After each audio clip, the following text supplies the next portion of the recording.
আল্লাহুম্মা রযুকনি শাহাদা। আল্লাহর নবী বললেন তোমরা শহীদি মর্যাদা আল্লাহর কাছে চাও, শহীদি মৃত্যু আল্লাহর কাছে চাও। কেমন শহীদি মৃত্যু চাইবা? যে মৃত্যু হওয়ার কারণে তুমি তো জান্নাতে যাইবা, তোমার সওয়াল জবাব সব কিছু মাফ, এবং তোমাকে এমন পাওয়ার দেওয়া হবে, তুমি এমন পাওয়ারফুল হইবা যাতে তোমার কারণে তোমার গোষ্ঠী, তোমার গ্রাম পর্যন্ত যত মানুষ তোমার ভালো লাগে সবাইকে নিয়ে তুমি জান্নাতে যেতে পারবা। এমন মৃত্যু, এমন শহীদ মৃত্যু তুমি চাও। হযরত ওমর দোয়া করতেন আল্লাহুম্মা রযুকনি শাহাদা, আল্লাহুম্মা রযুকনি শাহাদাতি ওয়া রাসূলিক। আল্লাহর নবী জনাবে মুহাম্মদুর রাসূলুল্লাহ জামানায় হযরত ওমর দোয়া করতেছেন আমাকে শহীদি মর্যাদা দান করো মিন বাইতি ওয়া রাসূলিক।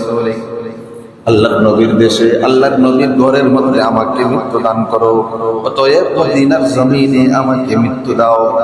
হযরত ওমর দোয়া করতেছেন প্রথমত আমাকে আল্লাহ তাআলা শহীদি মর্যাদা দাও, দ্বিতীয়ত আমাকে দুনিয়ার জমিনের হযরত মুহাম্মদ সাল্লাল্লাহু আলাইহি ওয়াসাল্লাম যেখানের মধ্যে শহীদ আছেন, যেখানের মধ্যে অবস্থান করতেছেন মদিনাতুল মুনাওয়ারার ভিতরে আমারে মৃত্যু দাও।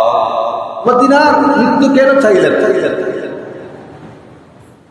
এখন প্রশ্ন হলো মদিনার মৃত্যু কেন হযরত ওমর চাইলেন আল্লাহ তাআলার কাছে?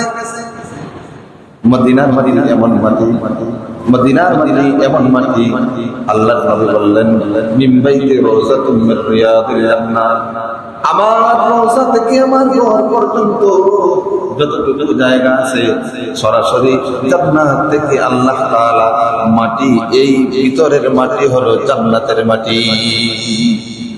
আল্লাহর নবী বলতেছেন কি এই মাটিটা আমার রওজা এবং ঘর পর্যন্ত যতটুকু এই মাঝখানে জায়গা, এই জায়গাটুকু জান্নাতের মাটি। আরেক রিওয়ায়াতে আল্লাহর নবী বলতেছেন আমরা দুনিয়ার জমিনে দেখেন কত সুন্দর করে টাইলস লাগাইছি, টাইলস লাগানোর কারণে সুন্দর। আগে তো পাকা করার পরে ফিনিশিং দিয়ে দিলেই হয়ে যেত, এখন আর ফিনিশিং দেয় না। আমরা হয়তো কার্পেট বিছাই না, হয় টাইলস লাগাই, কারণ কেন সুন্দর লাগার কারণে।